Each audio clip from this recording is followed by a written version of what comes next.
Chovia em Chicago há 3 dias seguidos. Não era aquele tipo de chuva dramática que lava os pecados, como nos filmes, mas uma garoa cinzenta persistente que penetra nos ossos e faz tudo parecer mais pesado do que realmente é. Sarah Mitchell estava à janela do seu apartamento-estúdio na Zona Sul, observando as gotas a escorrerem pelo vidro, imaginando qual delas chegaria primeiro ao fundo.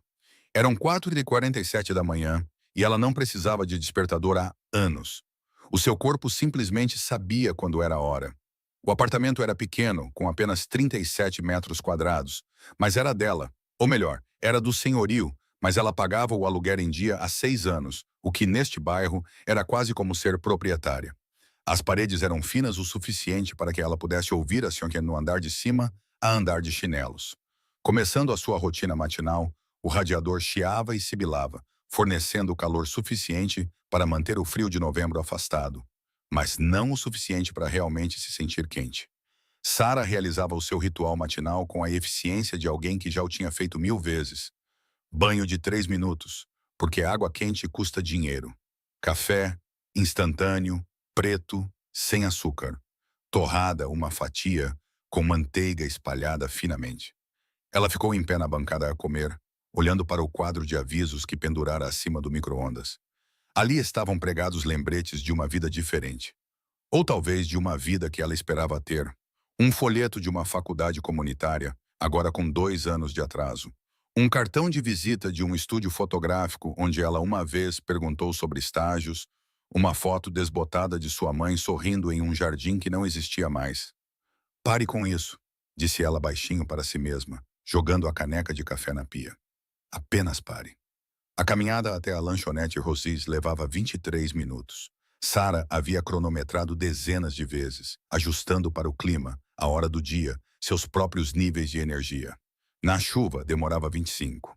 Ela saía às 5h30 para chegar às 6 horas em ponto, porque Rosie não tolerava atrasos e Sarah não podia se dar ao luxo de perder este emprego. Não de novo.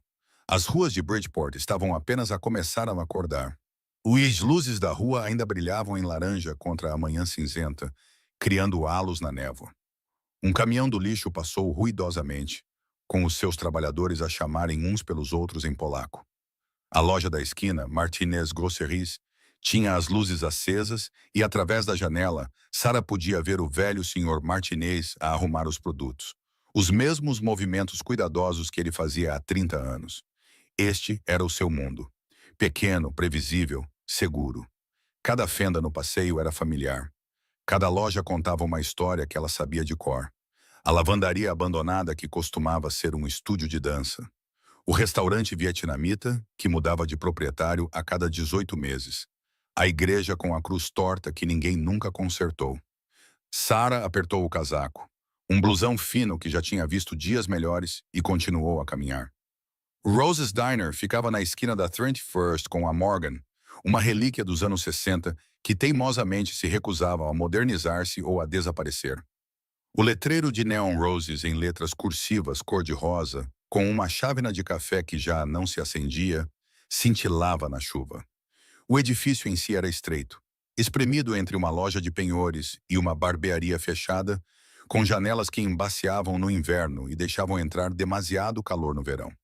No interior, o ar cheirava a café, gordura de bacon e algo mais. O cheiro acumulado de 50 anos de refeições, conversas, discussões e negócios. O chão era de linóleo xadrez preto e branco, rachado em alguns pontos e desgastado noutros. O balcão ocupava todo o comprimento da lanchonete, com 12 bancos de vinil vermelho que giravam se você se sentasse neles da maneira certa. 8 cabines se alinhavam ao lado da janela, com o vinil vermelho remendado com fita adesiva em vários lugares.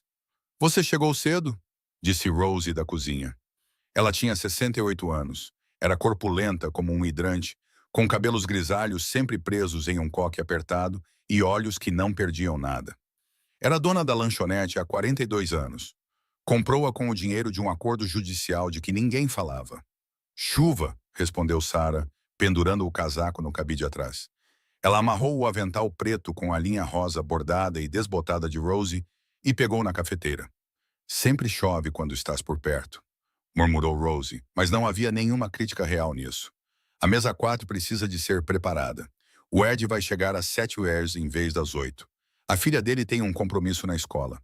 Ed era o cozinheiro, um homem calado na casa dos 50 anos que fazia os melhores hash browns do lado sul e nunca falava sobre onde tinha aprendido a cozinhar. Sarah acenou com a cabeça e começou a sua rotina matinal. Encher os dispensadores de guardanapos, verificar os saleiros e pimenteiros, certificar-se de que os frascos de ketchup estavam cheios e limpos. Os primeiros clientes começaram a chegar às 6h15, na sua maioria clientes habituais. Tommy Chen, que trabalhava na construção civil e pedia sempre a mesma coisa todos os dias: 2 ovos estrelados, torrada integral, bacon e café com natas. A senhora Washington, que chegava depois do turno da noite no hospital e se sentava na mesa 7, sempre na mesa 7, a ler os seus romances e a beber café descafeinado. Ry e Pete, os funcionários dos Correios que se sentavam no balcão e discutiam sobre equipas desportivas com a paixão de pessoas que não tinham mais nada para discutir. Sarah sabia os pedidos deles, os seus hábitos, as suas conversas triviais. Servia café antes que eles pedissem. Trazia natas extra para a senhora Washington. Certificava-se de que Ray recebesse a sessão de desporto do Tribune, que alguém sempre deixava para trás. Você está calada hoje, observou Tommy, enquanto Sarah reabastecia o seu café. Mais calada do que o normal. Só cansada, disse Sarah, o que era verdade. Ela estava sempre cansada. Cansada nos ossos, cansada na mente, o tipo de cansaço que o sono não curava. Ainda faz aquela coisa de fotografia? Perguntou a senhora Washington sem tirar os olhos do livro. Você deveria fazer isso. Tem jeito para isso? Sarah sentiu algo apertar no peito. Talvez um dia. Um dia nunca chega se continuar a dizer um dia, disse a senhora Washington, virando uma página. Acredite em mim. O turno da manhã continuou com o seu ritmo familiar. Pedidos anunciados, pratos servidos, café servido, conversa fiada. A chuva continuava a cair lá fora, transformando a rua num borrão cinzento e luz refletida. Sarah movia-se por tudo isso no piloto automático. A sua mente estava em outro lugar, longe daquela lanchonete, daquele bairro, daquela vida. Às 11h47, Rosie disse para ela fazer uma pausa. O horário de pico do almoço é daqui a 20 minutos, protestou Sarah. É por isso que você deve fazer uma pausa agora. Vá sentar-se, coma alguma coisa. Sarah sentou-se na cabine dos fundos, aquela que os funcionários usavam, com um prato de ovos mexidos que ela não tinha vontade de comer. Ela pegou o seu telemóvel, um modelo antigo com o ecrã rachado, e percorreu as mensagens que já tinha lido. A sua melhor amiga, Kesha, tinha enviado uma mensagem. Ainda está de pé para sábado. Cinema e comida chinesa horrível. Sarah sorriu levemente e respondeu. Sempre. Pela janela, ela observava a cidade se movimentar. Uma mãe passando apressada com 2 crianças agasalhadas contra a chuva. Um homem de fato a falar urgentemente ao telemóvel. Um carro da polícia a descer lentamente a Morgan Street. Os agentes dentro do carro a examinar as calçadas com tédio profissional. Esta era a vida. Era real, previsível, pequena, segura. Sarah não tinha como saber que em 13 minutos tudo mudaria. A hora de pico do almoço chegou às 12h15, bem na hora prevista. A lanchonete encheu-se com a multidão habitual. Funcionários de uma seguradora a 2 quarteirões de distância. Equipas de construção do canteiro de obras na Argyle Halstead. Estudantes da faculdade comunitária em busca de comida barata. O nível de ruído aumentou. Conversas se sobrepunham, talheres tilintavam, o sino na cozinha tocava enquanto Ed gritava os pedidos. Sarah carregava 3 pratos equilibrados nos braços, uma habilidade que levou meses para dominar. Quando a porta se abriu, a primeira coisa que ela notou foi o silêncio. Não um silêncio completo. A lanchonete estava cheia demais para isso, mas houve uma queda repentina no volume, como se alguém tivesse abaixado o volume. As conversas não pararam completamente, mas ficaram mais baixas, mais cuidadosas. As pessoas olhavam para a porta e depois desviam o olhar, de repente muito interessados na sua comida. 3 homens entraram. Não, Sarah corrigiu-se, observando-os a passar entre as mesas. Não apenas homens, homens com presentes. O tipo de pessoas que ocupam mais espaço do que os seus corpos físicos deveriam ocupar.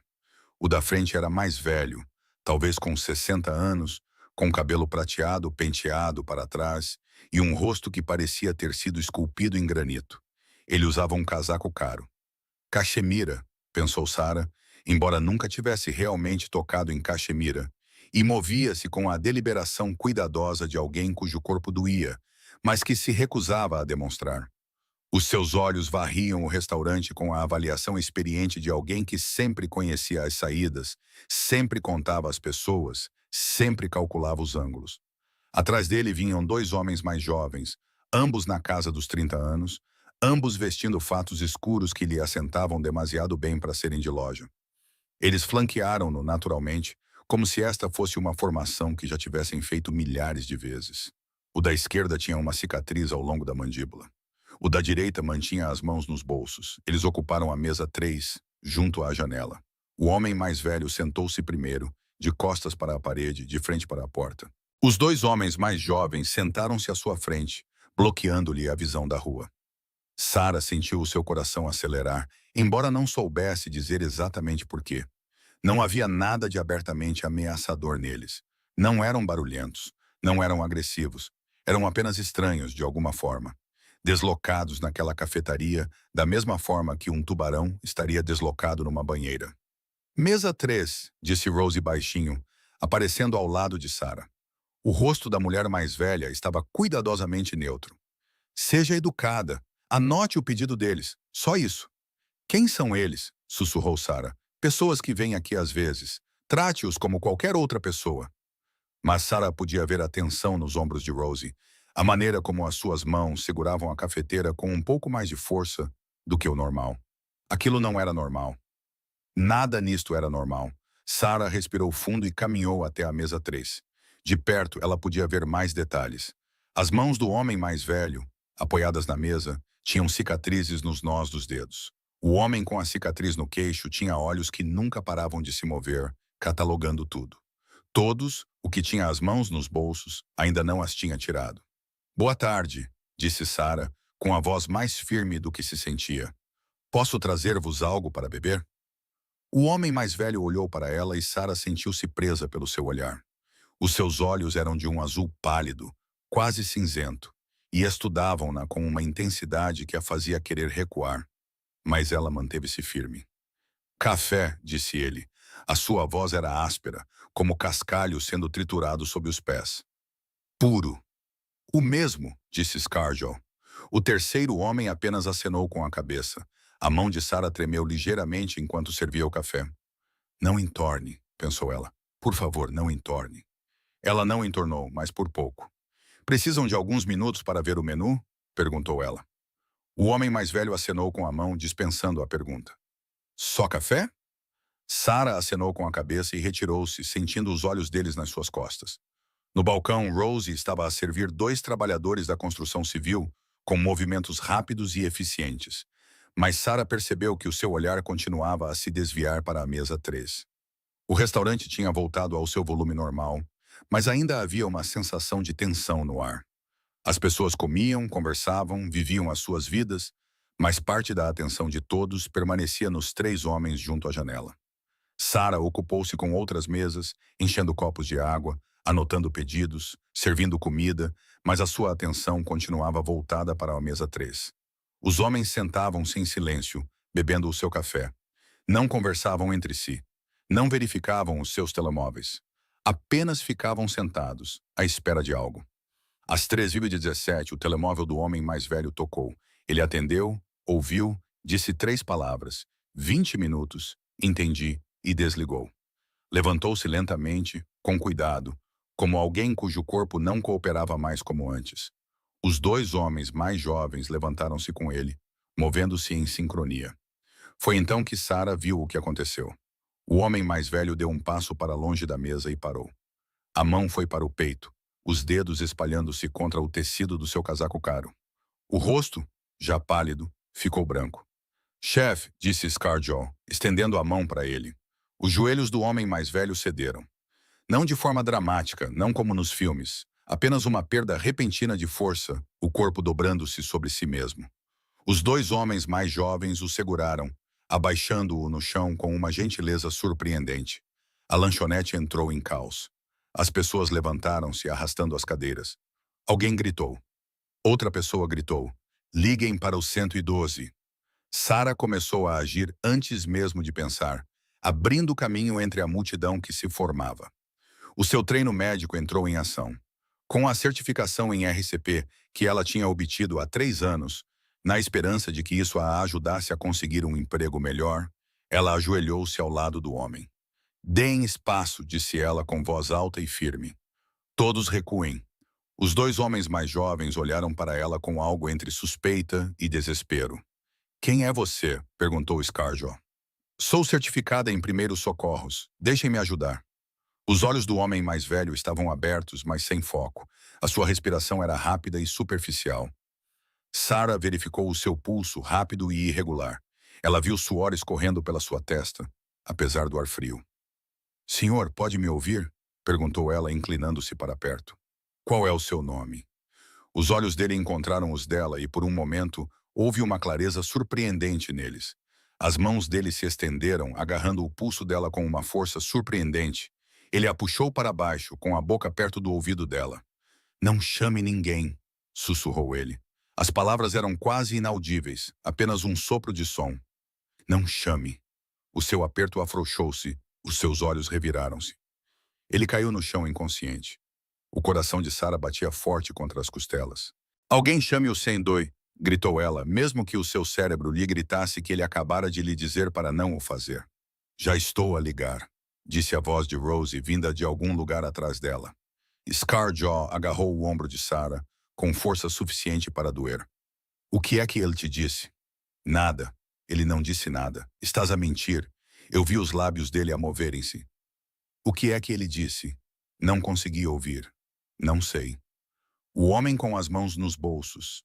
Agora elas estavam para fora. Inclinou-se com o rosto a centímetros do de Sarah. Isto é muito importante. O que ele disse a ti? Não sei. A voz de Sarah falhou. Não conseguia entender o que ele disse. Por favor, deixem-me ajudá-lo. Mas ela estava a mentir. Ela sabia que estava a mentir e podia ver nos olhos deles que eles também sabiam disso. Os minutos seguintes se confundiram. Sarah tentou manter o homem estável, verificando a respiração e o pulso dele. Os dois homens mais jovens ficaram por perto, observando cada movimento dela com intensidade. Os outros clientes do restaurante recuaram, dando espaço, mas sem sair. Presa pelo fascínio mórbido de testemunhar algo terrível, Rosie apareceu com um casaco dobrado, colocando-o sob a cabeça do homem. A ambulância está a 3 minutos de distância, disse ela baixinho. 3 minutos pareceram 3 horas. Sarah ajoelhou-se ali, com os joelhos no linóleo frio, a mão no pulso do homem inconsciente, sentindo o seu pulso bater irregularmente.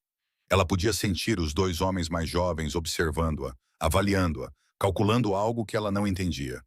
Você é a empregada de mesa, disse o homem com as mãos que já não estavam nos bolsos. Não era uma pergunta. Você trabalha aqui? Sim, você mora perto. O sangue de Sarah gelou. Por que isso importa? Responda à pergunta. Sim, em Bridgeport. Os dois homens trocaram um olhar, alguma comunicação silenciosa passando entre eles. Sirenes se aproximavam, ficando cada vez mais altas. A tensão na lanchonete aumentou mais um pouco. Sarah viu a mão de Scarjaw se mover em direção ao casaco, depois parar. Uma decisão tomada, depois reconsiderada. Os paramédicos entraram pela porta com deficiência prática. Tudo negócios e profissionalismo calmo. Sarah levantou-se, se recuando, com as pernas trêmulas. Ela observou enquanto eles avaliavam o homem inconsciente, fazendo perguntas. Há quanto tempo ele está inconsciente?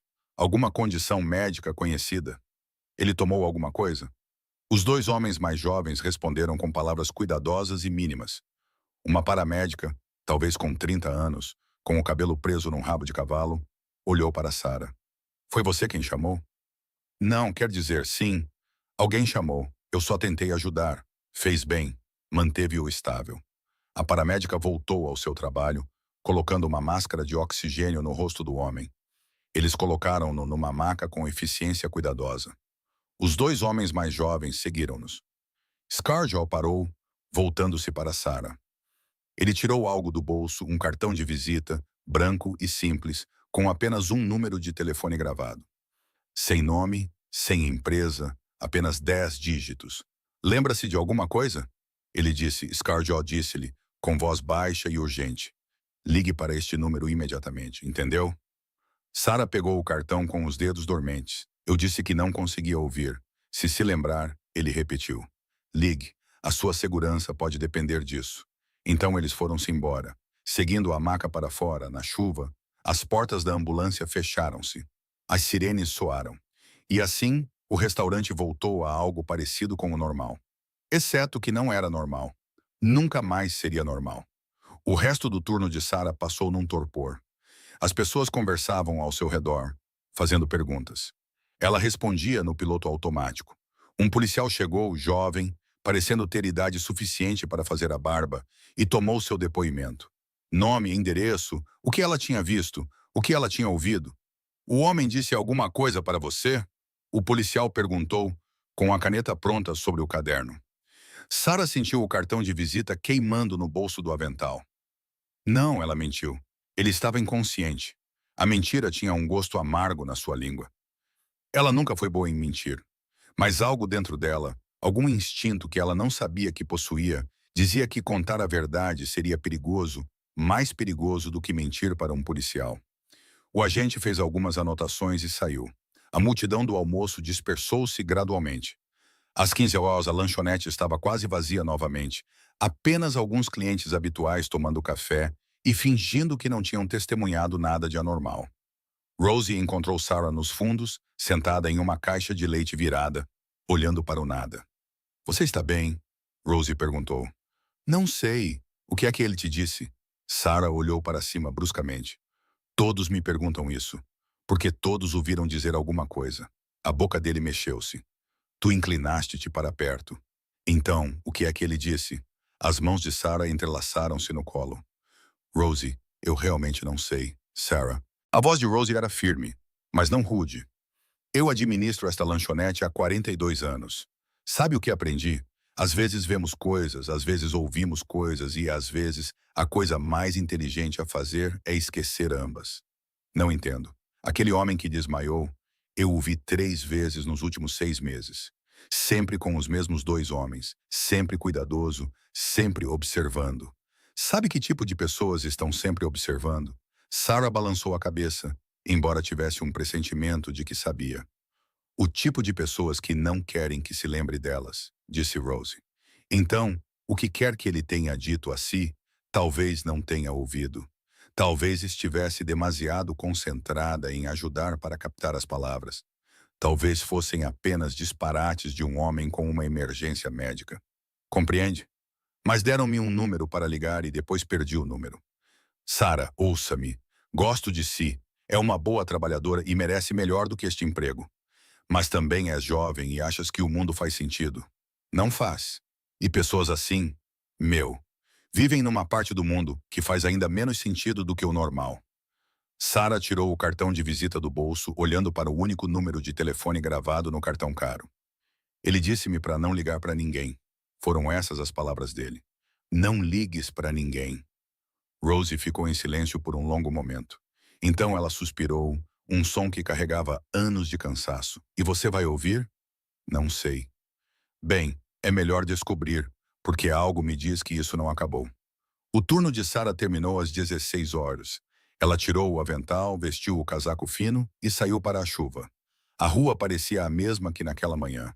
A mesma calçada rachada, as mesmas lojas familiares, o mesmo céu cinzento. Mas tudo parecia diferente agora, como se ela estivesse a ver através de uma lente distorcida. Ela caminhou para casa com o cartão de visita no bolso, parecendo pesar 5 quilos. A sua mente continuava a repetir aquele momento. A mão dele a segurar o pulso dela, a respiração quente contra a orelha dela. Aquelas 3 palavras que não faziam sentido. Não ligue para ninguém, mas ligue para quem? Para a polícia. Já tinham sido chamados. Para a ambulância. A mesma coisa. Então, o que ele queria dizer? A menos que Sarah parasse de andar, ficando parada no meio da calçada, enquanto a chuva encharcava o casaco dela. A menos que ele quisesse dizer para não ligar para ninguém do seu mundo, não contactar as pessoas dele, não procurar ajuda. Mas por quê? E por que dizer isso a ela? Uma empregada de mesa que era uma completa estranha. Ela começou a andar mais rápido agora. O seu prédio apareceu à vista. O seu exterior familiar e surrado parecia agora ameaçador. Ela subiu os 3 lances de escadas. Os seus sapatos molhados a chiar no linóleo. Dentro do seu apartamento, Sarah trancou a porta e verificou 2 vezes. Fechou as cortinas. Ficou parada no meio do seu pequeno espaço, pingando no chão, e tirou o cartão de visita. Apenas um número, sem nome, sem explicação. Ela deveria jogá-lo fora. Era o que Rosie havia aconselhado. E Rosie era inteligente. Ela sobreviveu neste bairro por 4 décadas. Ela sabia das coisas, mas os dedos de Sarah não soltavam o cartão. Em vez disso, ela se viu a pegar o telemóvel. Ela não discou o número. Ainda não. Mas ela o inseriu nos seus contatos, salvando-o sob uma única letra, X. Então, ela sentou-se na cama, ainda com as roupas molhadas, e tentou processar o que tinha acontecido. Um homem tinha desmaiado na sua frente. Essa parte estava clara. Ele sussurrou algo para ela. Essa parte também estava clara. E agora, 2 homens que pareciam capazes de fazer os problemas desaparecerem tinham o nome dela, o seu local de trabalho, o seu bairro. Em que ela se tinha metido? A noite caía cedo em novembro. Às 17h30 já estava completamente escuro. As luzes da rua projetavam poças de luz laranja no pavimento molhado. Sarah tinha trocado de roupa e vestido calças de moletom e um moletom velho de uma faculdade que ela nunca frequentou, comprado em um brechó. Ela preparou o jantar, macarrão instantâneo com ovo mexido, dentro do limite de suas habilidades culinárias, e comeu sem sentir o gosto de nada. Agora ela estava sentada perto da janela, com a cortina aberta apenas o suficiente para ver a rua abaixo. Ela disse a si mesma que estava a ser paranoica, que Rosie estava certa, que deveria simplesmente esquecer tudo. O homem provavelmente estava a ter um ataque cardíaco ou um derrame. As suas palavras provavelmente eram o delírio confuso de alguém em sofrimento médico. Os 2 homens que estavam com ele provavelmente eram apenas colegas protetores, preocupados com o seu chefe ou amigo, ou o que quer que ele fosse, Mortice. Mas Sarah continuou a observar a rua mesmo assim. Às 19h23 ela viu um carro preto, aparentemente caro, dirigindo lentamente pela rua. Muito lentamente. Ele passou pelo prédio dela uma vez, depois deu a volta no quarteirão e passou novamente. O coração dela começou a bater forte. Não é nada, disse a si mesma. É só alguém perdido, à procura de um endereço. O carro passou pela 3ª vez. Sarah afastou-se da janela, com a respiração acelerada. Ela estava sendo ridícula, paranoica. Não havia motivo para pensar que aquele carro tivesse alguma coisa a ver com ela. Exceto que havia, porque homens com casacos caros não desmaiavam em lanchonetes em Bridgeport por acidente. E homens com cicatrizes no queixo não distribuíam cartões de visita com números impossíveis de rastrear, a menos que esperassem que esses números fossem usados. O seu telemóvel vibrou, fazendo-a sobressaltar. Ela o pegou, com o coração na boca. Mensagem de Kesha. Tudo bem? Você está estranha o dia todo. Sarah ficou olhando para a mensagem. Como poderia explicar? Ela respondeu. Dia longo. Só estou cansada. Quer conversar amanhã? Prometo. Ela pousou o telemóvel e voltou para a janela. O carro preto tinha desaparecido. A rua estava vazia, exceto pelo filho da Sra. Shane a estacionar o seu Honda velho do outro lado da rua. Normal. Tudo estava normal. Sarah seguiu a sua rotina noturna mecanicamente. Tomou banho, escovou os dentes, ajustou o despertador para as 4h47. Deitada na cama, olhando para o teto, ouvia os sons familiares do prédio ao seu redor. A televisão da Sra. Chen, abafada pelo teto, o barulho dos canos, a música grave de alguém tocando ao longe, o chiado esporádico dos radiadores, sons normais, sons reconfortantes. Mas Sarah não conseguia dormir. Ela continuava a pensar nos olhos azuis claros, na mão que agarrava o seu pulso, nas 3 palavras que não faziam sentido. Não ligue para ninguém. Às 23h47, exatamente 12 horas depois de ter feito a sua pausa no restaurante, Sarah ouviu algo que não era normal. Passos no corredor fora do seu apartamento.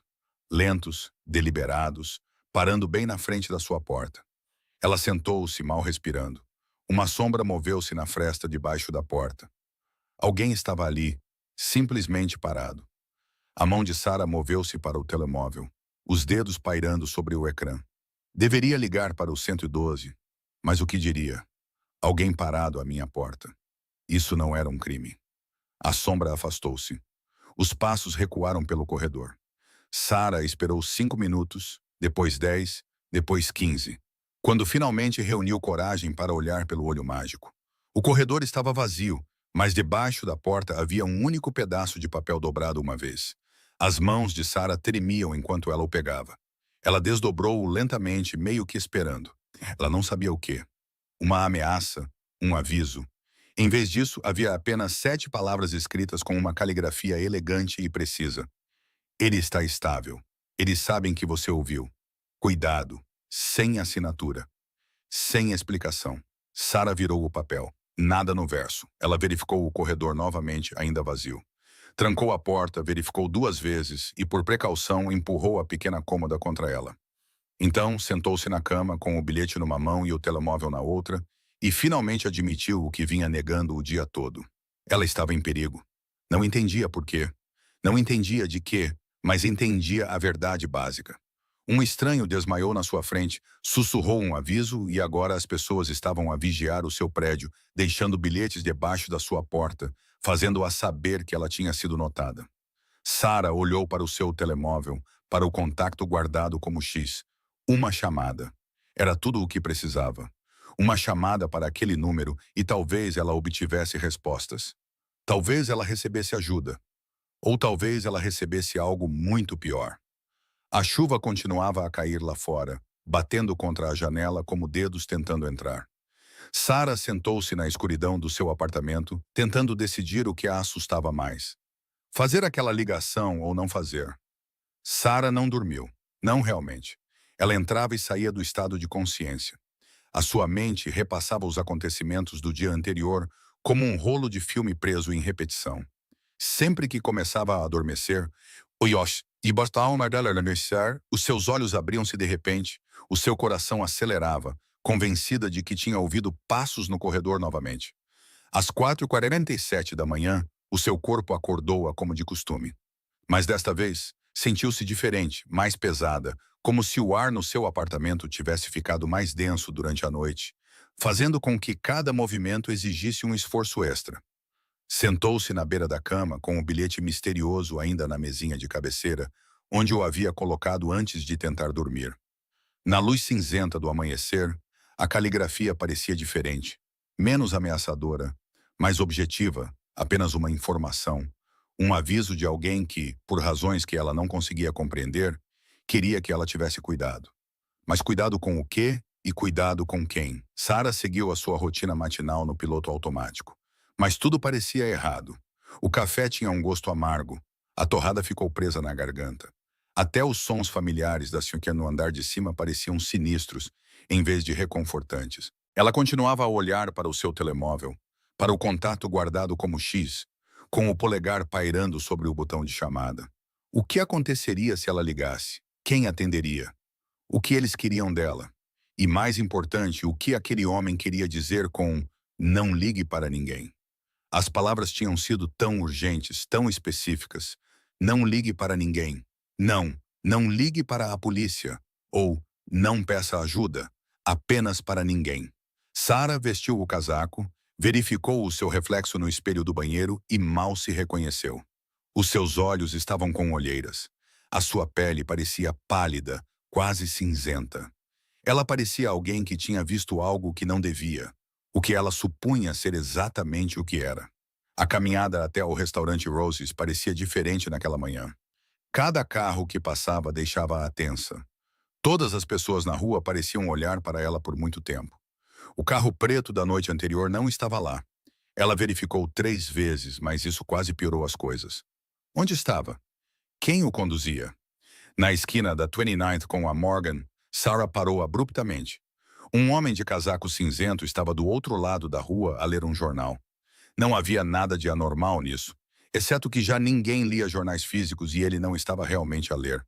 Os seus olhos continuavam a olhar para cima, a examinar a rua e depois voltavam para o jornal. Sarah começou a andar novamente mais rápido. Quando chegou à esquina seguinte e olhou para trás, o homem tinha desaparecido. Paranoia, disse a si mesma. Estás a ser paranoica.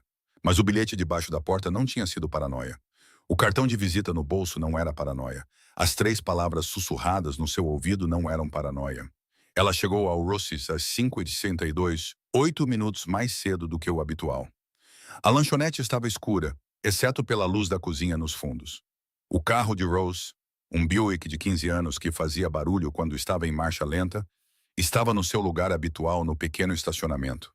Sarah usou a sua chave para entrar. O sino familiar acima da porta tocou. A lanchonete também parecia diferente.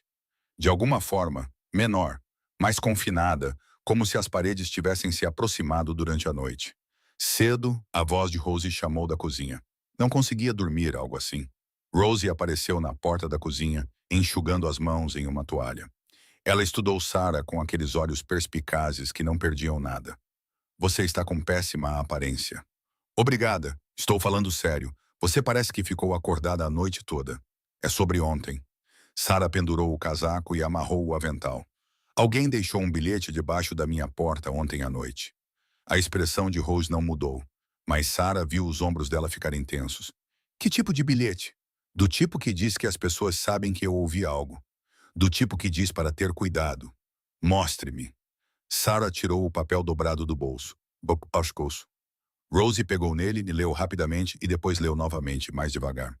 Quando ela olhou para cima, seu rosto estava sério. Sarah, ouve-me com muita atenção.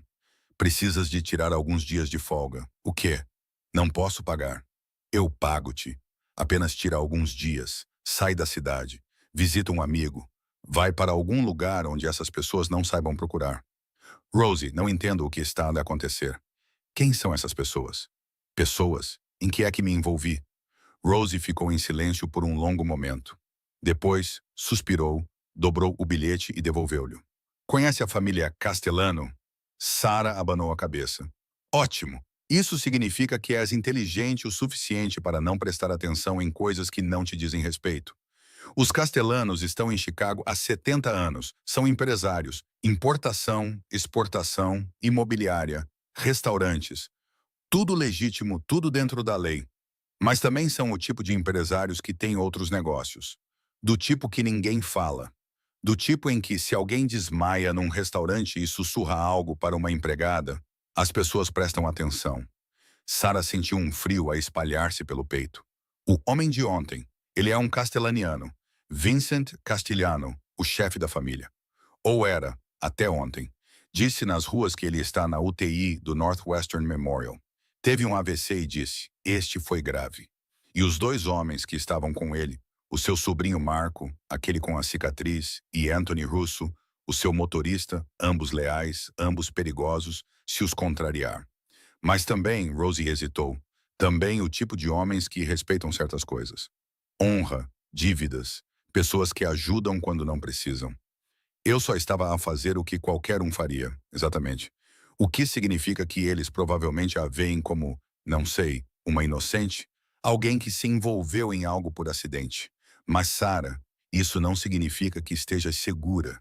Porque se Vincent te disse algo antes de desmaiar, e se esse algo é importante, então és valiosa. E ser valiosa pode ser tão perigoso quanto ser uma ameaça. Sarah encostou-se ao balcão com as pernas subitamente fracas. O que devo fazer? Tira alguns dias de folga. Deixa as coisas acalmarem. Essas situações têm uma maneira de se resolverem sozinhas. Vincent acorda ou não acorda. A família se estabiliza ou não se estabiliza. Mas, de qualquer forma, em alguns dias, você será notícia velha. Apenas mais uma testemunha de outra emergência médica. Fazia sentido. Era lógico. Era a coisa inteligente a se fazer. Então, por que Sarah sentiu que fugir era exatamente a escolha errada? Sarah trabalhou no seu turno em um dia. Os habituais clientes da manhã entraram. Tommy Chen, a Sra. Washington, Ray e Pete. Ela serviu o café, anotou os pedidos, serviu a comida, conversou. Mas parte da sua mente estava sempre noutro lugar, sempre a ponderar as suas opções. Opção 1, seguir o conselho de Rose, sair da cidade por alguns dias, esperar que tudo isso passe. Opção 2, ligar para o número do cartão de visita, obter respostas, talvez obter ajuda. Opção 3, ir à polícia. contar tudo, deixar que eles tratassem do assunto. Só que a opção 3 parecia errada no momento em que ela pensou nela. Vincent Castaniano tinha dito especificamente para ela não ligar para ninguém. E se Rosie estivesse certa sobre a corrupção nas forças da lei, ela não tinha dito isso diretamente, mas Sarah sabia ler nas entrelinhas. Então ir à polícia poderia ser a coisa mais perigosa que ela poderia fazer. Às 10h15, a decisão foi tomada por ela. Um homem entrou na cafetaria, não era um dos clientes habituais. Tinha cerca de 45 anos, cabelo escuro a ficar grisalho nas têmporas, vestia um fato azul marinho caro, mas não chamativo. Ele tinha a mesma consciência cautelosa que os homens de ontem. Os olhos examinavam a sala, catalogavam as saídas, avaliavam as ameaças. Mas havia algo nele que parecia diferente, menos agressivo, mais comedido. Ele sentou-se no balcão, a 2 bancos de distância de Ray e Pete. Quando Sarah se aproximou com a cafeteira, ele sorriu. Era um sorriso cansado, do tipo que não chegava aos olhos. Café, por favor, puro.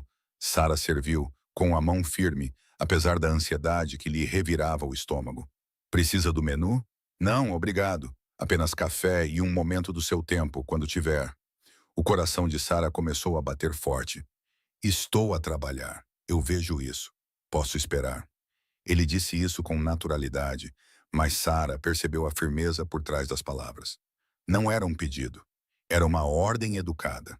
Ela serviu mais 2 mesas, encheu os copos de água, anotou o pedido da mesa 6. Durante todo esse tempo, sentiu os olhos do homem sobre si. Não era exatamente ameaçador, era mais como uma avaliação. Finalmente, durante uma pausa, Rosie acenou com a cabeça para os fundos. Faça a sua pausa. O homem levantou-se quando Sarah se levantou, seguindo-a até a cabine dos fundos, a cabine dos funcionários. Sentaram-se um em frente ao outro, e Sarah sentiu-se presa, mesmo podendo ver a porta da frente dali. Podia ver Rosie observando por trás do balcão. Meu nome é Daniel Russo, disse o homem. Anthony, de ontem. Ele é meu irmão mais novo. Sarah não disse nada, esperando. Você ajudou o senhor Castaniano ontem. Meu irmão me contou. Ele disse que você foi calma, profissional, que sabia o que fazer. Tenho certificação em RCP. Mais do que isso, você manteve a cabeça fria quando os outros entraram em pânico. Isso é importante. Daniel pegou o telemóvel, deslizou para uma foto e virou-o para que Sarah pudesse ver. Mostrava um homem mais velho numa cama de hospital. Tubos e fios por todo o lado, olhos fechados. Vincent Castiano, ele está vivo graças a si, porque o manteve estável até os paramédicos chegarem. Eu apenas fiz o que qualquer pessoa faria. Por favor. A voz de Daniel era gentil, mas firme. Não vamos fingir. Fez algo notável. E o senhor Castiano, no que pode ter sido o seu último momento consciente, disse-lhe algo. Precisamos de saber o que foi. Aí estava, a verdadeira razão para essa visita. Sarah escolheu as palavras com cuidado. Ele disse-me para não ligar para ninguém. A expressão de Daniel não mudou, mas Sarah viu algo brilhar nos seus olhos. Surpresa, preocupação. Essas foram as suas palavras exatas. Sim, não ligue para ninguém. Então ele desmaiou. E você ligou para alguém? Os paramédicos já estavam a ser chamados. Eu não liguei para mais ninguém. Daniel ficou em silêncio por um longo momento, estudando-a. Sarah sentiu como se estivesse a ser examinada por um raio-x, cada pensamento e sentimento expostos. Você está com medo? Ele finalmente disse que não era uma pergunta. Sim, ótimo. O medo faz com que sejas cuidadosa, mas Sarah, posso chamá-la de Sarah? Precisa de entender uma coisa.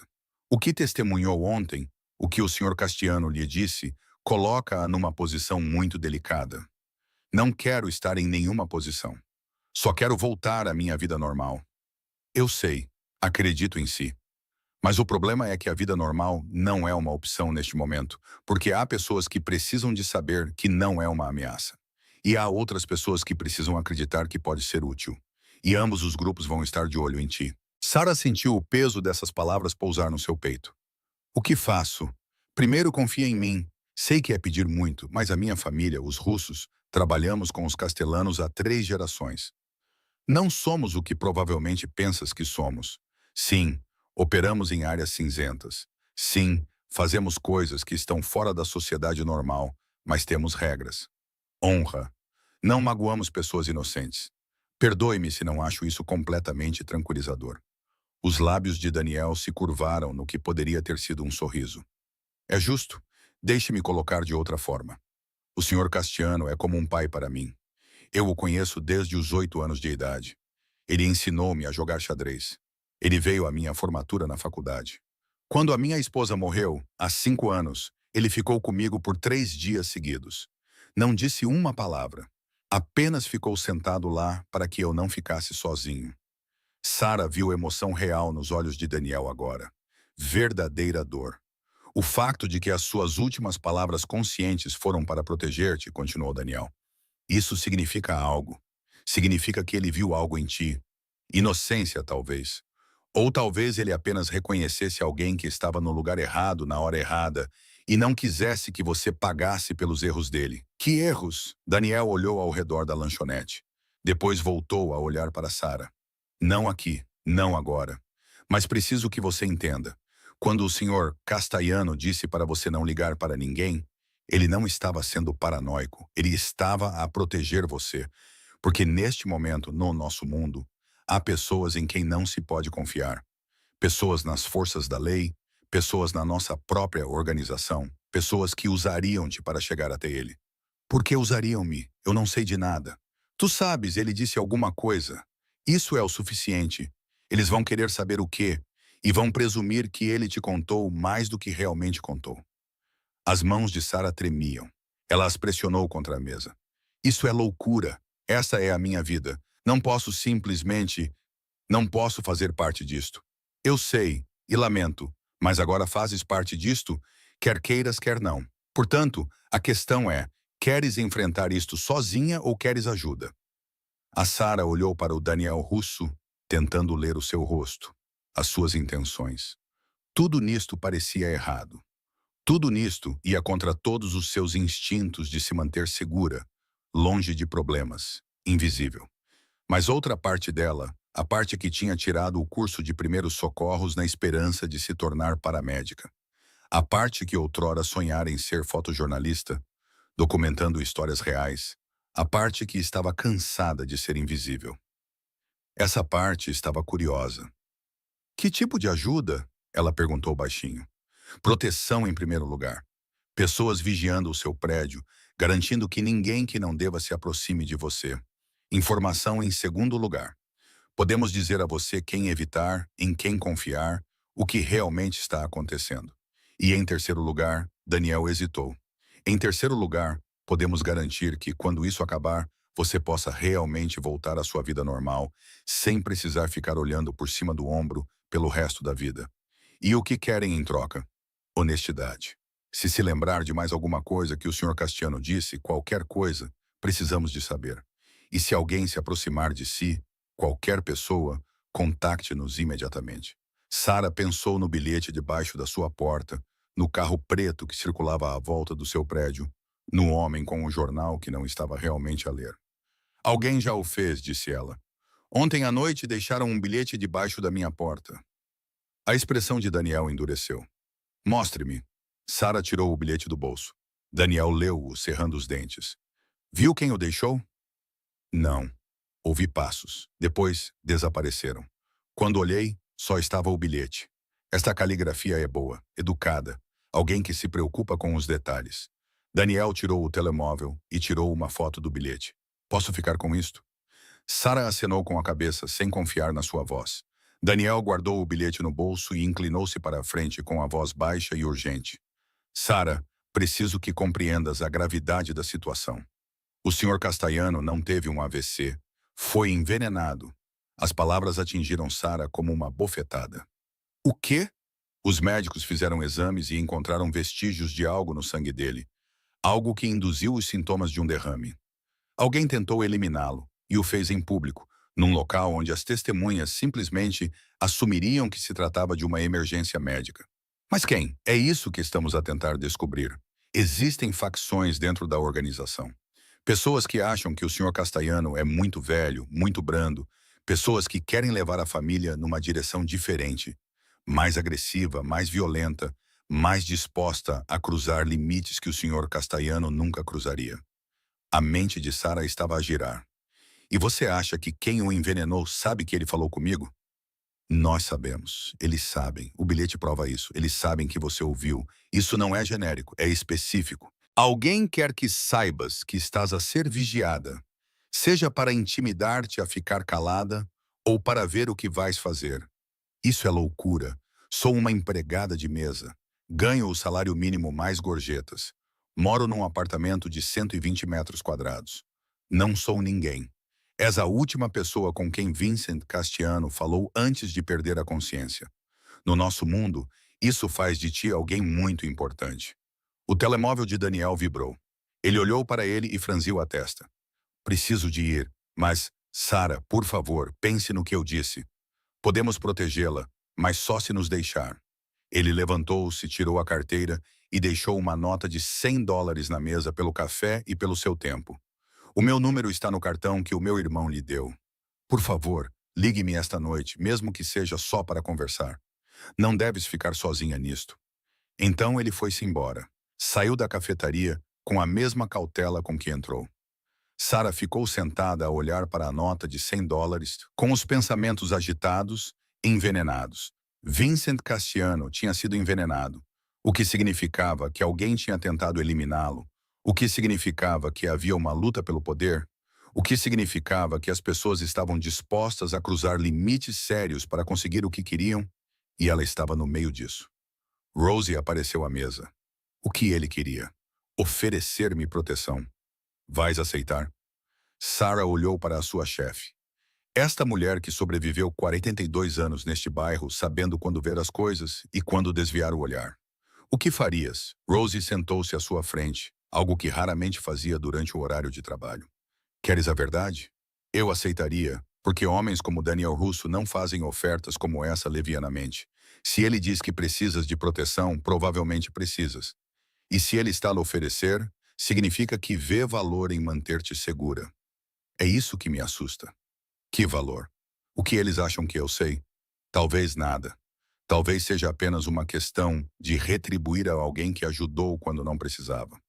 Os Castanos são da velha guarda. Acreditam em dívidas, honra. Salvaste a vida do Vincent, ou pelo menos tentaste. Isso cria uma obrigação. Sarah pensou nisso, uma obrigação, uma dívida. De certa forma, fazia sentido. De outra forma, aterrorizava-a. O seu telemóvel vibrou.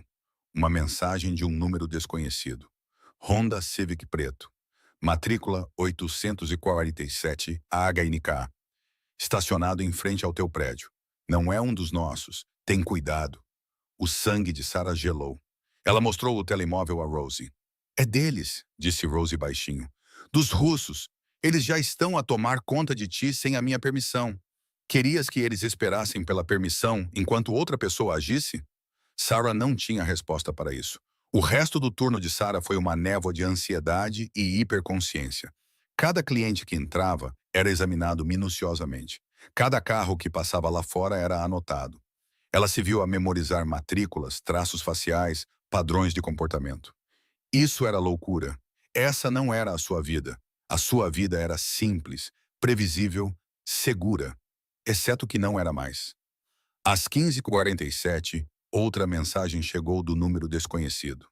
Honda preta saiu há 20 minutos, substituída por Nissan cinza. Mesmo padrão, observadores diferentes. Sarah respondeu. Quem é? A resposta foi imediata. Daniel, estamos a monitorizar a situação. Você está segura por enquanto. Por enquanto? Essas duas palavras carregavam um peso que Sarah não queria contemplar. O seu turno terminou às 16h. Ela tirou o avental, vestiu o casaco e saiu para a tarde. O céu estava cinzento novamente.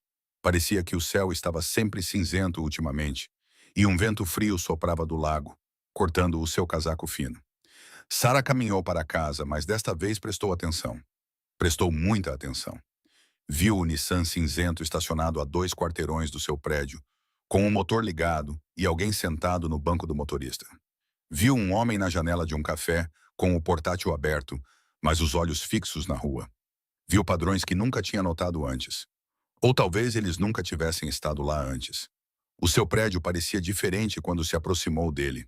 Menos como um lar, mais como um lugar onde coisas poderiam acontecer. O átrio, normalmente vazio, tinha alguém dentro. Uma mulher que Sarah nunca tinha visto antes, a verificar a sua caixa de correio com uma casualidade estudada. Sarah subiu as escadas até ao seu apartamento, com as chaves na mão. Na porta, parou para ouvir. Nenhum passo, nenhuma sombra debaixo da porta. Ela destrancou a porta, abriu-a com cuidado, meio à espera que alguém estivesse lá dentro. O apartamento estava vazio exatamente como ela o tinha deixado naquela manhã. Sarah trancou a porta, verificou 2 vezes e empurrou a cômoda contra ela. Então, sentou-se na cama e pegou o telemóvel. O contacto chamado X olhava para ela. Uma chamada. Era tudo o que precisava. Antes que pudesse pensar demais, ela apertou o botão de ligar. O telemóvel tocou 2 vezes, então uma voz familiar atendeu. Sarah, obrigado por ligar. Daniel Russo, não o seu irmão Marco ou o motorista Anthony. O próprio Daniel. Preciso entender o que está a acontecer, disse Sarah sem preâmbulos. Tudo. Sem mais dicas, sem mais explicações cuidadosas. A verdade. Pode encontrar-se comigo em algum lugar público? Em algum lugar onde se sinta segura? Sarah pensou sobre isso. Público significava testemunhas. Público significava segurança. Teoricamente. Onde? Há um café na 35th com a State, o Bernie's. Conhece? Ela conhecia. Era uma instituição do bairro. Sempre cheio. Sempre seguro. Quando? Às 18 horas. Isso dá-te tempo para pensar, para te preparares. E Sarah, vem sozinha. Não digas a ninguém para onde vais. Nem a Rosie e nem aos amigos, a ninguém. Como sei que posso confiar em ti? Não sabes, mas ligaste mesmo assim, o que significa que uma parte de ti já confia. Às 18 horas, estarei na mesa dos fundos. Ele desligou. Sarah ficou sentada ali com o telefone na mão, a pensar no que acabara de concordar. Um encontro com um homem que admitia operar em áreas cinzentas. Um homem cuja família trabalhava com o crime organizado há 3 gerações. Um homem que afirmava querer ajudá-la, mas também precisava de algo dela. Isso era um erro. Definitivamente era um erro. Mas às 17h30, Sarah viu-se a trocar de roupa, calças de ganga em vez de calças de moletom, um suéter em vez do moletom da loja de artigos usados. Ela escovou o cabelo, olhou-se no espelho e mal reconheceu a mulher que a fitava, em quem ela estava a se tornar. A cafetaria do Bernie estava exatamente como Sarah se lembrava. Movimentada, acolhedora, com cheiro de café expresso e bolos frescos. As paredes estavam cobertas com obras de arte locais. As mesas eram diferentes umas das outras, e os baristas conheciam metade dos clientes pelo nome. Era o tipo de lugar que transmitia segurança, normalidade, a sensação de que o mundo fazia sentido. Daniel já estava lá, sentado na cabine dos fundos, como prometido. Tinha um café à sua frente, intocado. Quando viu Sarah, levantou-se um gesto de respeito que a surpreendeu. Obrigado por ter vindo, disse ele quando ela se sentou na mesa à sua frente. Não sei se tive muita escolha. Você sempre tem escolha. É importante lembrar disso. Uma barista apareceu. Jenny, que Sarah conhecia do bairro. O que posso lhe servir, querida? Chá de camomila. Sarah disse que precisava manter a calma e que o café só a deixaria mais nervosa. Quando Jenny saiu, Daniel inclinou-se para a frente, falando baixinho. Vou contar-lhe coisas que poucas pessoas fora do nosso mundo sabem. Estou a confiar nela porque o Sr. Castellano confiava nela. E o julgamento dele raramente erra. Mas uma vez que souber dessas coisas, não poderá mais ignorá-las. Tem a certeza de que quer isso? Sarah pensou no bilhete debaixo da sua porta. Nos carros que vigiavam o seu prédio? No fato de que a sua vida normal já tinha acabado? Quer ela reconhecesse isso ou não? Diga-me. Daniel acenou com a cabeça. A família Castellano está em Chicago desde 1952. O avô de Vincent, Angelo, veio da Sicília sem nada e construiu um império. Restaurantes, imóveis, importação, exportação, tudo legítimo. Mas também, ele fez uma pausa. Além disso, outros serviços, proteção, mediação, soluções para problemas que não podiam ser resolvidos pelos canais oficiais. Você quer dizer crime? Quero dizer sobrevivência. Você tem que entender que, quando Angelo chegou, não havia leis protegendo os imigrantes, nem polícia disposta a ajudar quando alguém era enganado ou atacado. Então, pessoas como Ângelo criaram seus próprios sistemas, sua própria justiça, e com o tempo esses sistemas se tornaram instituições. O chá de Sara chegou. Ela envolveu as mãos à volta da chávena quente, grata por ter algo em que se apoiar. Vincent herdou este sistema. Daniel continuou, mas também tentou mudá-lo, legitimar mais as operações, afastar-se das zonas cinzentas. Ele acreditava que a família poderia evoluir, tornar-se totalmente legítima dentro de uma geração. Nem todos concordaram. As facções que mencionou. Exatamente. Há pessoas na organização que acham que a visão de Vincent é fraca. Querem expandir-se para territórios dos quais nos mantivemos afastados. Querem ser mais agressivos, mais dispostos a usar a força. Veem a idade dele, os seus problemas de saúde, como uma oportunidade. Então, envenenaram-no. É o que acreditamos. A substância usada era sofisticada, algo que imitaria causas naturais. Se não estivesses lá, se não o tivesses mantido estável, ele teria morrido naquela cafetaria e todos teriam assumido que foi um derrame ou um ataque cardíaco. Causas naturais para um homem da idade dele. A Sarah sentiu-se mal. Mas eu estava lá. Então, o que é que isso muda? Tudo. Porque o Vincent sobreviveu o tempo suficiente para chegar ao hospital. E no hospital fizeram exames e encontraram o veneno. O que significa que agora não são causas naturais. É tentativa de homicídio, o que significa que haverá consequências. O que significa que quem fez isso precisa de saber o que o Vincent disse nos seus últimos momentos de consciência. Não ligues para ninguém. Foi tudo o que ele disse.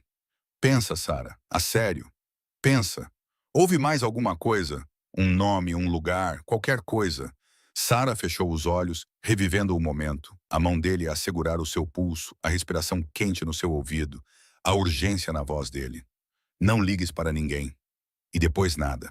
Apenas o aperto dele a afrouxar, os olhos dele a revirar. Não, disse ela, abrindo os olhos. É tudo. Juro. Daniel estudou o rosto dela, depois acenou com a cabeça, aparentemente satisfeito. Então, eis o que achamos que isso significa. Vincent estava a dizer-te para não ligares para ninguém do nosso mundo. Nem para o pessoal dele, nem para os rivais dele. Porque ele não sabia quem estava por trás do envenenamento. Ele não podia confiar em ninguém, exceto em ti, uma estranha, uma inocente. Mas eu liguei para os paramédicos. A polícia veio. Isso é diferente, isso está fora do nosso mundo. Era exatamente isso que ele queria. Supervisão da documentação dos canais oficiais. Isso protege-te e protege-o. Sarah absorveu isso. Então, o que acontece agora? Agora, vamos mantê-la em segurança enquanto descobrimos quem é o responsável. Já identificamos 3 facções possíveis dentro da organização. Cada uma tem um motivo. Cada uma tem uma oportunidade. Estamos a trabalhar para reduzir as possibilidades. E eu, o que faço? Volta à tua vida normal, tanto quanto possível. Trabalha no restaurante. Vê os teus amigos, mas mantém-te alerta. Contacta-me se algo de anormal acontecer e deixa-nos tratar da proteção. O que é que isso significa exatamente? Proteção significa que haverá sempre alguém a vigiar o teu prédio. Alguém a seguir-te de e para o trabalho à distância. Alguém a garantir que ninguém que não deva se aproxima de ti. As mãos de Sarah apertaram a chávena de chá. Quer dizer que estou sob vigilância? Queremos dizer que está a ser mantida em segurança. Há uma diferença, não há? A expressão de Daniel suavizou-se. Sei que isto não é o que queria. Sei que parece intrusivo e assustador, mas Sarah, a alternativa é muito pior. Essas pessoas, quem quer que tenha envenenado Vincent, são implacáveis. Estão dispostas a eliminar obstáculos. Neste momento, tu és potencialmente um obstáculo. A nossa presença torna-te menos alvo porque mostra que estás sob a nossa proteção. É um impedimento. E se não for, se eles decidirem que vale a pena correr o risco, então terás pessoas treinadas por perto que podem responder imediatamente. Mas não chegará a esse ponto. Somos muito bons no que fazemos. A Sarah queria discutir, queria levantar-se e ir embora. Queria voltar no tempo para 2 dias atrás, quando o seu maior problema era pagar o aluguer e o seu maior sonho era talvez fazer um curso de fotografia. Mas não podia, porque o Daniel estava certo. Ela já estava nisto. A única questão era se ela enfrentaria isso sozinha ou aceitaria ajuda. Por quanto tempo? Ela perguntou baixinho. Até Vincent acordar e nos contar o que aconteceu, ou até identificarmos e lidarmos com quem quer que seja o responsável. Uma semana, talvez duas.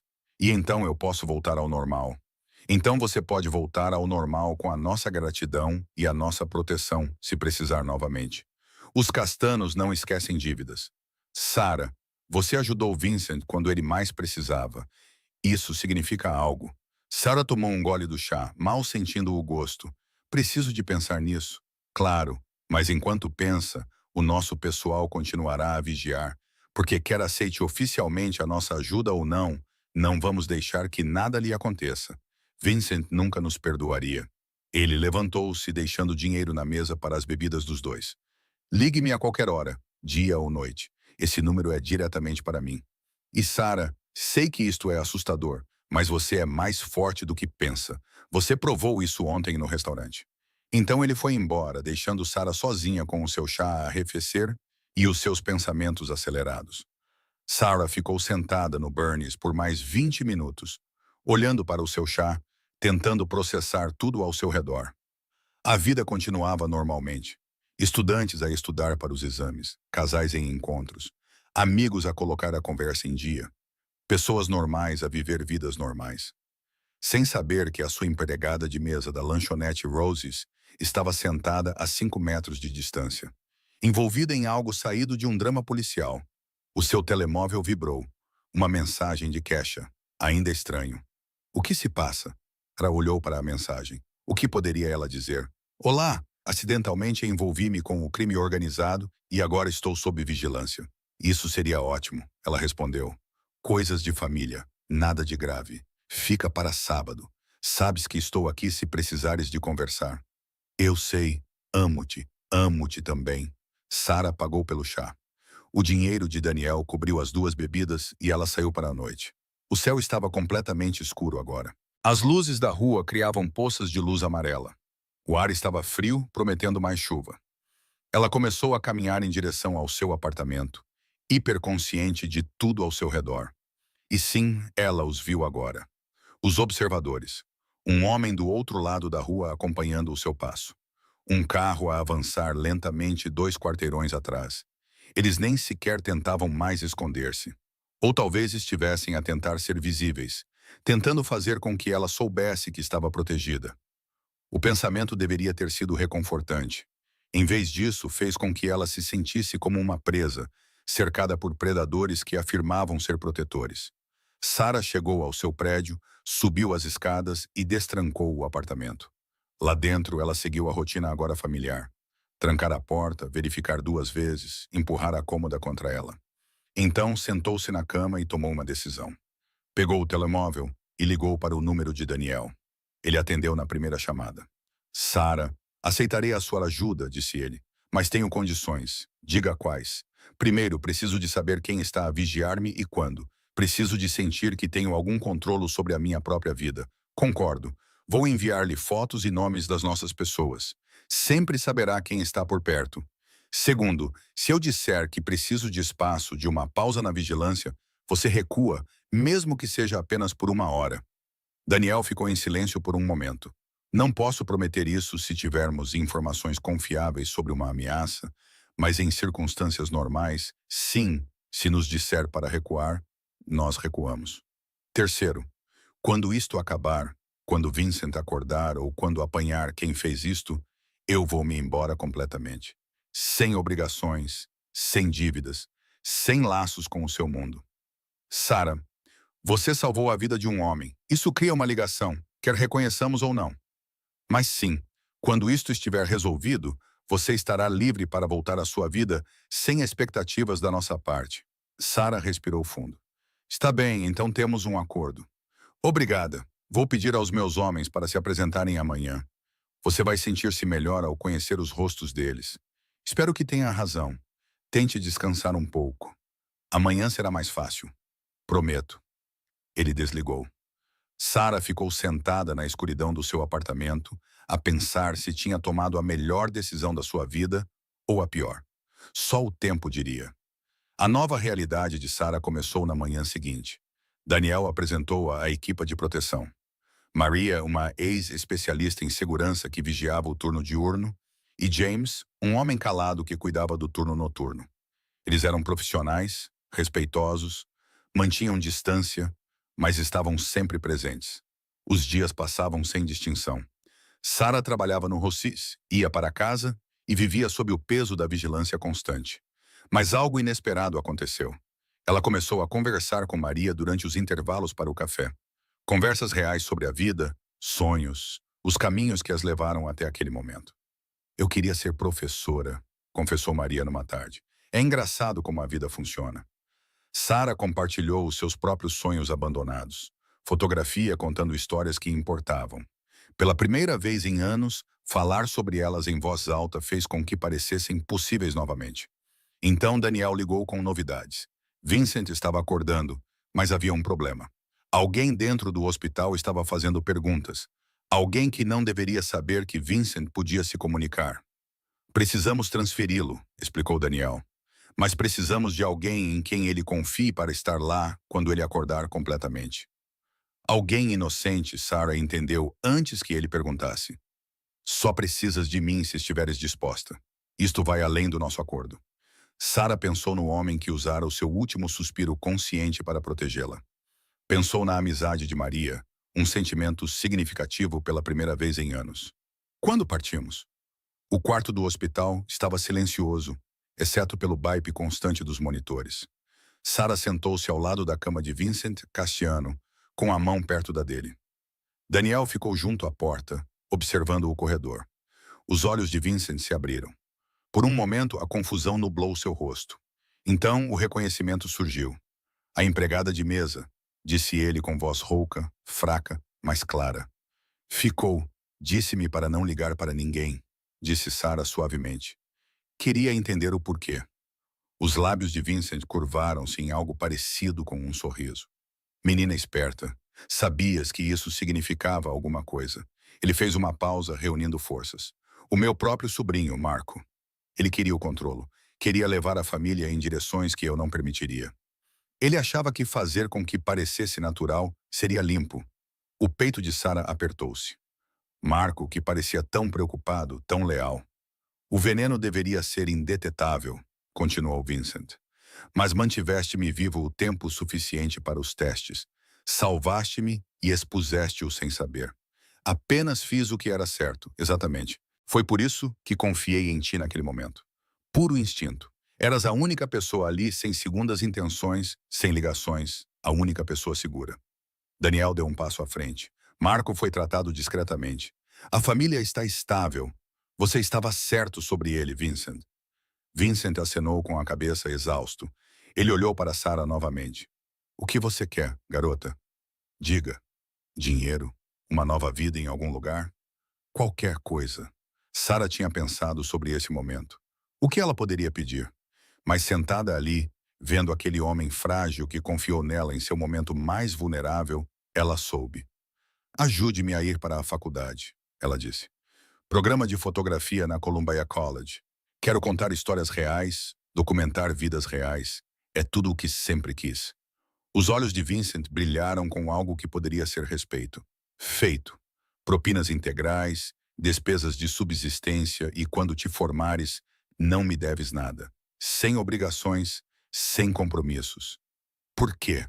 Porque me lembras que ainda há bondade neste mundo. Que nem tudo tem de ser calculado, transacional. Ajudaste porque era o certo a fazer. Isso é raro. Vale a pena preservar. Sarah estava no restaurante da Rosie pela última vez, vestindo o seu avental. A sua carta de aceitação para o curso de fotografia da Columbia estava no seu apartamento. Propinas garantidas por uma bolsa de estudos anônima. Tem a certeza disso? Perguntou Rosie, enchendo as chávenas de café. Tenho a certeza. Está na hora. A senhora Washington levantou os olhos do livro. Eu disse que um dia isso aconteceria se parasses de apenas falar nisso. Sarah sorriu, sentindo-se mais leve do que nunca. Tinha razão. Naquela noite, encontrou-se com Daniel no café do Bernie. Ele deslizou um envelope pela mesa. Alojamento pago no primeiro semestre, subsídio para equipamento e isto. Ele tirou um cartão de visita diferente dos outros. O meu número pessoal, Não para emergências, apenas se alguma vez quiseres conversar. Passaste por algo extraordinário. Às vezes, ajuda a conversar com alguém que compreende. Somos amigos agora? Sara perguntou, meio a brincar. Acho que sim. Por mais estranho que fosse, Sara guardou o cartão no bolso. O que acontece ao Marco? Ele já não faz parte da família. É tudo o que posso dizer. Mas ele não vai incomodar-te nem a mais ninguém. E o Vincent está a recuperar lentamente e pergunta por ti. Quer ver a tua primeira exposição quando a tiveres? Sara sentiu um calor inesperado ao ouvir isso. Diz-lhe que vou enviar um convite. Sara sentou-se no seu dormitório da Colômbia a editar fotos para o seu projeto de documentário. Vidas Invisíveis, Histórias da Classe Trabalhadora de Chicago. A sua câmara focava pessoas como ela costumava ser. Empregadas de mesa, cozinheiros, zeladores, pessoas que mantinham a cidade a funcionar enquanto permaneciam invisíveis. O seu telemóvel vibrou. Uma mensagem da Maria. Café esta semana. Sinto falta das nossas conversas. Sara sorriu. As amizades mais estranhas surgiram das circunstâncias mais sombrias. Ela olhou para a foto na sua secretária, a lanchonete. Rosie atrás do balcão. A luz da manhã a entrar pelas janelas enevoadas. A sua antiga vida capturada para sempre. Ela estava com tanto medo naquela época. Tão pequena. Agora, olhando para o horizonte de Chicago pela janela, ela se sentia diferente, mais forte, como se tivesse atravessado o fogo e emergido com um propósito. A experiência lhe custou a inocência, sim, ela agora via a complexidade do mundo, sua graça moral, mas também lhe deu algo precioso, a coragem de reivindicar a vida que sempre quis. O seu telemóvel vibrou novamente, número desconhecido. Orgulhosa de si, os olhos de Sara ardiam. Ela respondeu, obrigada por tudo. Lá fora começou a chover, a mesma chuva persistente de Chicago. Mas desta vez, Sara viu-a de forma diferente. Não como algo pesado e opressivo, mas como o batimento cardíaco da cidade, constante, real, vivo. Ela pegou na sua câmara e saiu. Havia histórias para contar.